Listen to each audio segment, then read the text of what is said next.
దిగ్గజ పారిశ్రామికవేత్త రతన్ టాటా గతేడాది అక్టోబరు 9న కన్నుమూశారు. ఆయన తన వీలునామాలో ఏం రాశారన్న దానిపై సర్వత్రా ఆసక్తి నెలకొంది. తాజాగా రతన్ టాటా వీలునామాలోని వివరాలు ఇవేనంటూ జాతీయ మీడియాలో కథనాలు వచ్చాయి. ఆయా కథనాల ప్రకారం తన ఆస్తుల్లో సింహభాగం సేవా కార్యక్రమాలకే వెచ్చించాలని ఆయన నిర్ణయించారు.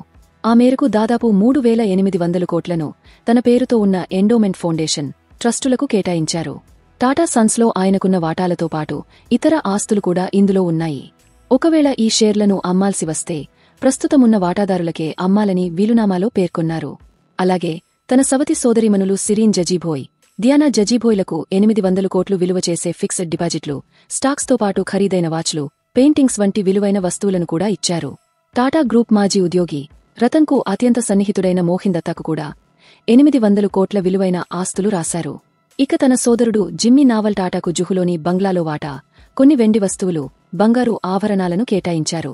అలీబాగ్లోని బంగ్లా, 3 పిస్టోళ్లను తన ప్రియమిత్రుడు మెహిల్ మిస్త్రీ పేరుమీద రాసినట్లు తెలుస్తోంది.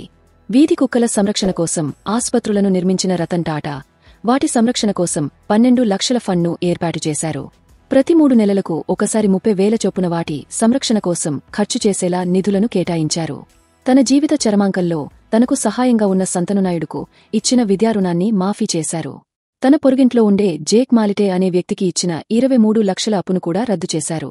విదేశాల్లో రతన్ టాటాకు 40 కోట్ల విలువైన ఆస్తులు ఉన్నాయి.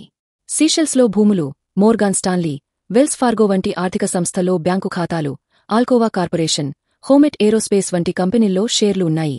ఆయన వద్ద ప్రముఖ బ్రాండ్లకు చెందిన 65 ఖరీదైన చేతి గడియారాలు కూడా ఉన్నాయి. ఈ వీలునామాను 2022 ఫిబ్రవరి 23న రాసినట్లు సమాచారం. దీనిని పరిశీలించి ఆస్తుల కేటాయింపులు చేయాలని ఇప్పటికే బాంబే హైకోర్టులో పిటిషన్ దాఖలైంది.